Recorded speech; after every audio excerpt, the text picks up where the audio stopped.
welcome back to another episode on Anxiety Doesn't Own Me podcast. My name is Emmanuel Isaacson, and I'm an anxiety coach who helps people to overcome and heal their anxiety naturally.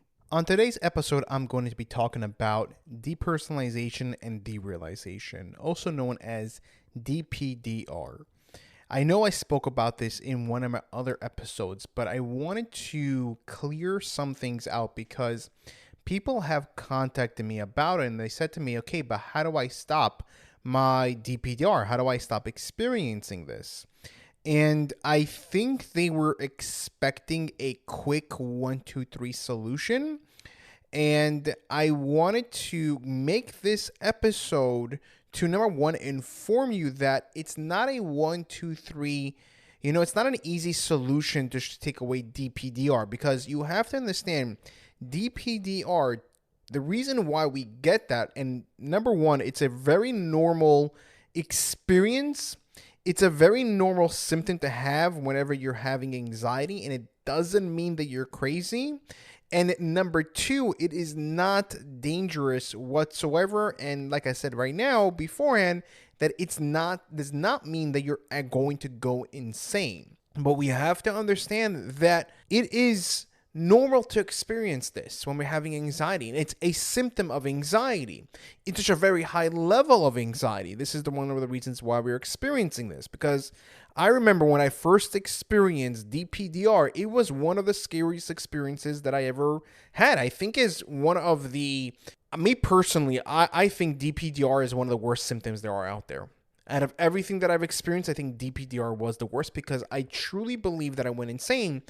And I didn't even know that I had DPDR. I thought that I had the effects of smoking weed, and these were the effects that I had, and this is the reason why. But once I figured out, once I understood and found somebody who explained to me what I was experiencing and told me this is normal to experience, and told me that, hey, it doesn't mean that you are going insane. There is no correlation whatsoever. It feels that way. And he explained to me why it's happening. And whenever he explained to me, he calmed me down even more. And the reason why it is happening is because we are activating the fight and fight mode. Right? The amygdala is sending out a signal to the sympathetic nervous system to activate the fight and fight mode. Now, when you have an anxiety disorder, your fight and fight mode is always on. But normal anxiety, it's sending out a signal to activate the fight and fight mode.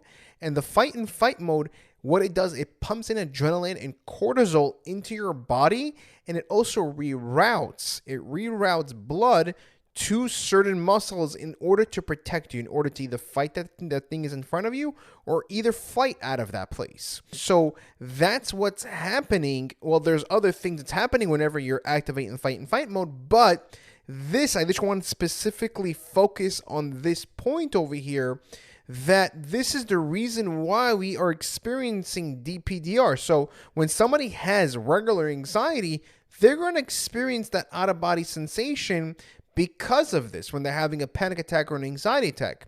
Now, with somebody that has an anxiety disorder, which is where your fight and fight mode is on 24/7, you are going to experience DPDR nonstop. Like for me personally, I had DPDR for 6 months straight, waking up, going to sleep every single day, just having DPDR and believing that I went insane, because of the way it makes you feel and the way you question things and everything like that. But we need to understand, number one, the reason why it is happening, and to understand that it's normal to experience.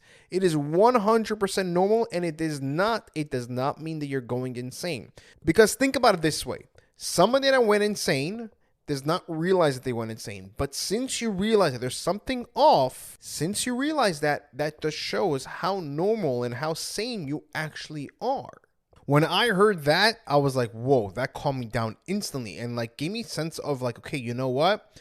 I'm not going insane over here. I'm actually normal. I'm actually sane over here, and I'm just experiencing anxiety.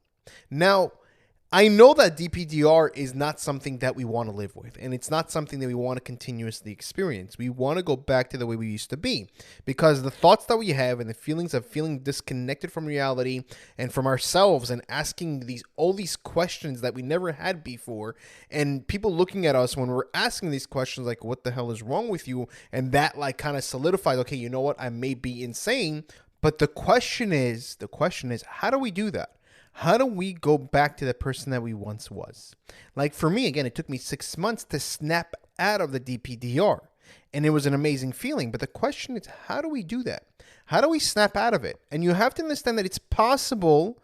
It's possible to snap out of it, and you're not going to be like this for the rest of your life. Now, in this part of the episode, I'm going to talk about how can we snap out of DPDR. Number one, understand that it's going to take a while. It's not going to be from today to tomorrow. That is something that we need to understand. And I know it's hard, guys. I know that it's hard. I know that. And I know what you're going through, and I've been in your shoes, and I know that it's difficult. But we have to understand that, number one, okay, you know what? I need to be patient, because whenever we're putting pressure, when we want to get out of it, we're creating more anxiety. We are creating more anxiety because we are putting more pressure on ourselves. We are stressing ourselves out. And those are one of the two reasons why we have anxiety disorder in the first place. So we want to take off the pressure, off the stress from our sympathetic nervous system. We have to do that. So the way we do that is understand, okay, you know what? This is going to take time, but it's possible. Number two, we can take natural remedies to calm ourselves down, because the key is to heal your sympathetic nervous system. But again, that's going to take a while. But in the meantime, we have to shut off the fight and fight mode. That's what we need to do. And the way we shut off the fight and fight mode is by calming ourselves down. That is one powerful way that we can do in order for us to snap out of DPDR. Now, okay, how do we calm ourselves down? If we take a natural remedy, which is number two over here, we can calm ourselves down. Now, which natural remedy I recommend is taking Calmly. Calmly really helps in making yourself feel calmer. On top of that, there's a lot of nutrients to it. There's a lot of nutrients, all natural ingredients. It's anti-inflammatory, which if we have inflammation in the body, can create more anxiety. It has antioxidants, which is really good for the body. And on top of that, it unblocks our CB1 receptors, which is one of the reasons why we are experiencing anxiety. So whenever they're blocked, we can experience anxiety. So this thing can really help out with our anxiety and in our healing process and speed it up. That's the amazing part. If you want to learn more about it, you can click the link below. Now, what can we do mentally? This is the second part over here. What can we do mentally in order for us to calm ourselves down? Now, I know this may be hard for some people because we are just used to thinking a certain way. We're used to being a certain way. So how can we make ourselves calmer mentally? By working on our mind. We can use the natural remedy to calm ourselves down and to heal ourselves throughout the process. But at the same time, we could use as well mental things that we can apply that's going to help us out. One of the things that we can do is think more positively about situations. I think thinking more positively is such a powerful thing. We can look at something that's going to worry us and stress ourselves out and put pressure on ourselves and completely change the way we look at it, and it literally could calm you down, which is amazing. It really is. I know that's kind of hard for some people, so I'd always recommend taking one thing a day that something good happened to you. Write that down every single day to start getting used to it. Number two that we can do mentally is start doing the breathing exercise. The breathing exercise can really, really help us to calm down. It really is powerful because it literally calms down the entire body. And there's meditation, which you can also do. I know some people, they feel very anxious about it, so we can do other things like taking walks in nature. This is something that really calms me down.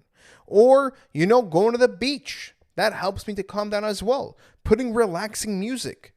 The goal, guys, over here is to figure out what helps me to calm down. For some people, maybe exercise. Each person is going to be different, but we have to figure out, okay, what helps me to calm down. What isn't? But it has to be something positive. It can be something negative like watching a movie or being on your phone. That's something negative. We want something positive that's going to help us to feel much calmer. Another powerful thing that you can do is that whenever we have racing thoughts, which happens a lot with anxiety, what we can do is say out a certain sentence, one sentence, and say it slowly. Say it like this: today is going to be a good day. That's just an example. So we can take whatever sentence that we're having in our mind and slower it down, and that helps us to calm down.